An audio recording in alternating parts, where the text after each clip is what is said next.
নমস্কার বন্ধুরা, আমি সুস্মিতা। আপনারা দেখছেন সুস্মিতা ক্রিয়েশন। আজ আমি বানাচ্ছি কাঁচা আমের জ্যাম। এইভাবে একবার কাঁচা আমের জ্যাম বা জেলি বানিয়ে দেখতে পারেন, আশা করছি ভালো লাগবে। এখন তো আমেরই সিজন, যখন মন চায় বাজার থেকে আম কিনে এনে এইভাবে একবার বানিয়ে দেখতে পারেন। আর এই আমের জেলিটা কিন্তু সারা বছর রেখে আপনি খেতে পারবেন। চলুন তাহলে আম ধুয়ে কেটে নিই।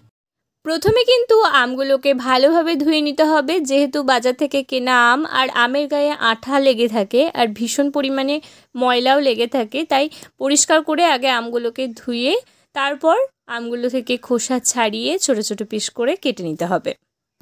এরপর একটা কড়াই বসিয়ে কড়াই পরিমাণ বুঝে জল দিয়ে দিচ্ছি। এরপর এর মধ্যে কেটে রাখা আমগুলো দিয়ে দিচ্ছি। তারপর পরিমাণ বুঝে নুন দিয়ে আমগুলোকে ভালোভাবে সেদ্ধ করে নিচ্ছি।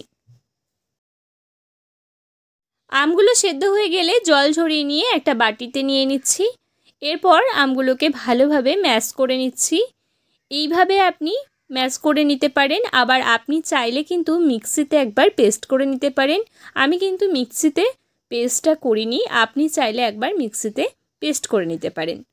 এরপর আমগুলোকে ভালোভাবে একটু নেড়ে নিচ্ছি। এরপর পরিমাণ বুঝে চিনি দিয়ে দিচ্ছি।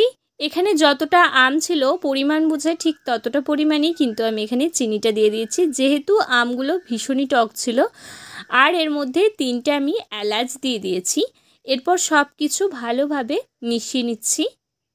যতক্ষণ না আমের কালারটা চেঞ্জ হয়ে একটু টান টান ভাব চলে আসছে ততক্ষণ আমি এটাকে নেড়ে নিচ্ছি।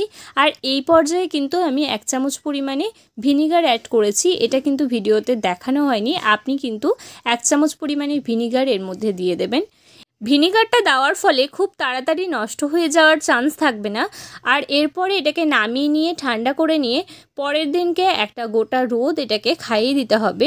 রোদে রেখে দিলে কিন্তু জ্যামটা বেশ ভালো থাকবে। আর একটা কাঁচের বয়ানে রাখার চেষ্টা করবেন, তাহলেও কিন্তু বেশ কিছুদিন ধরে জ্যামটা ভালো থাকবে।